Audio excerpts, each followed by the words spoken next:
Are study में आप सभी का स्वागत है। कक्षा 10वीं एनसीईआरटी गणित में हम प्रश्नावली 1.1 का आज दूसरा सवाल हल करेंगे। दोस्तों, अभी तक आपने अगर चैनल को सब्सक्राइब नहीं किया है तो जल्दी से आप सब्सक्राइब कर लीजिएगा। साथ ही वीडियो को लाइक करें, शेयर करें, कमेंट्स करें। प्रश्न हमारा, दर्शाइए कि कोई धनात्मक विषम पूर्णांक 6q-1 या 6q-3 या 6q-5 के रूप में होता है जहाँ q कोई पूर्णांक है। ये सवाल हमारा उदाहरण नंबर 2 के जैसा ही है बिल्कुल।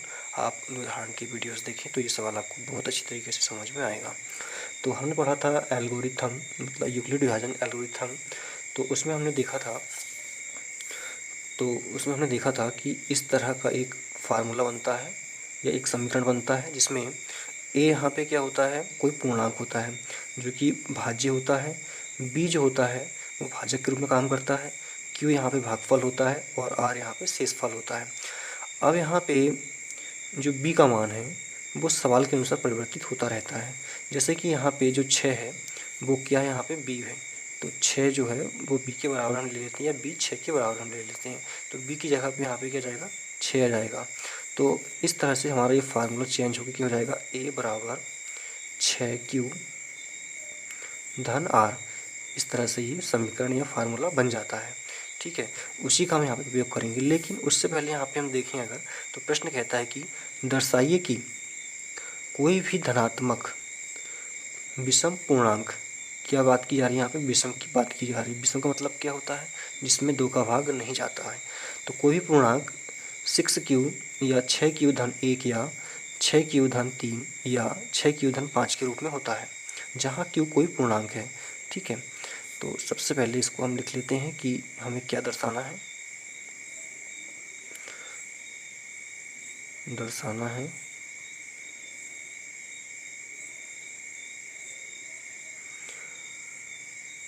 6q या 6q-1, 6q-3, 6q-5 विषम पूर्णांक है।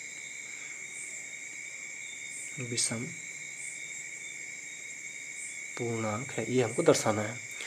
ठीक है, तो यहाँ पे हम मान लेते हैं, माना जो भाजक है,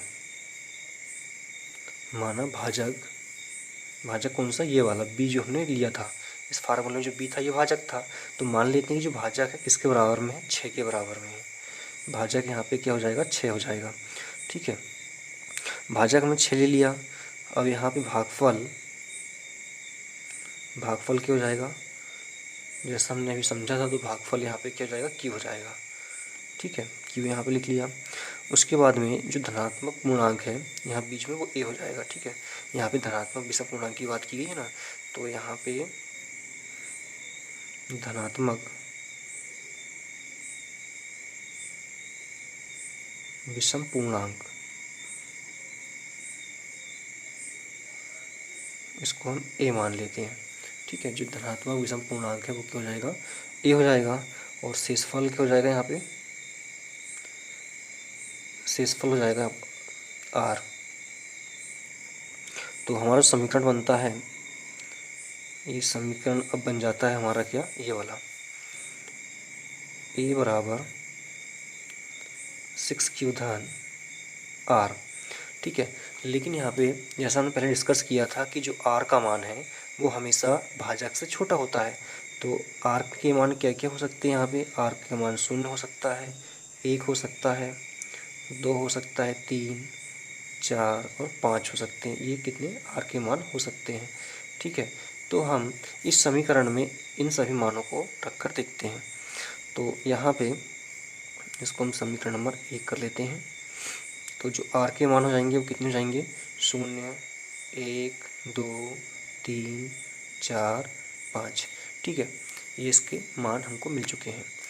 अब हम r के मान को समीकरण 1 में रखेंगे। r के मान समीकरण 1 में रखने पर, ठीक है, जब हम r का मान 0 रखेंगे यहाँ पे तो देखते हैं समीकरण में क्या मिलता है। a बराबर 6q धन 0। अब 0 का कोई महत्व नहीं है, इसलिए यहाँ पे 6q ही आएगा।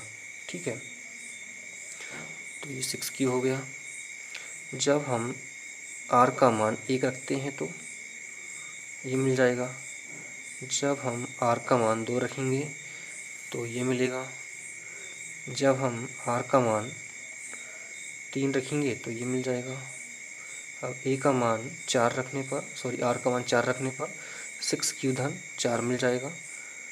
और फिर r का मान 5 रखने पर a बराबर 6q 5 मिल जाएगा।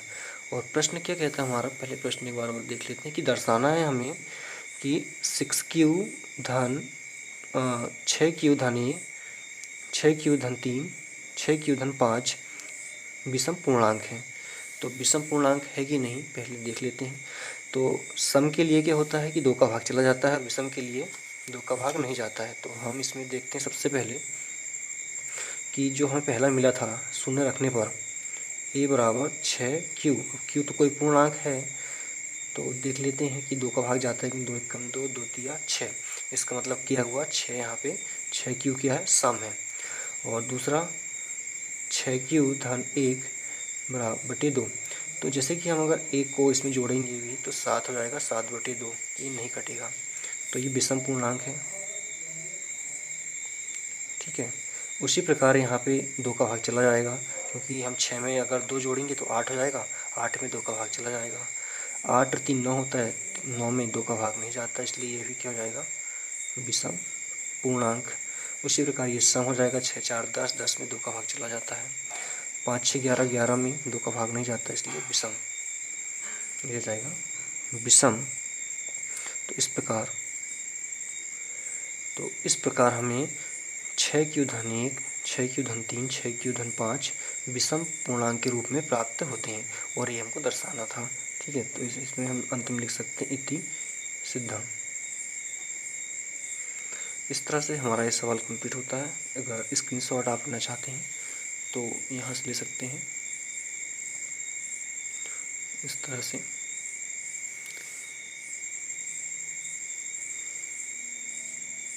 धन्यवाद।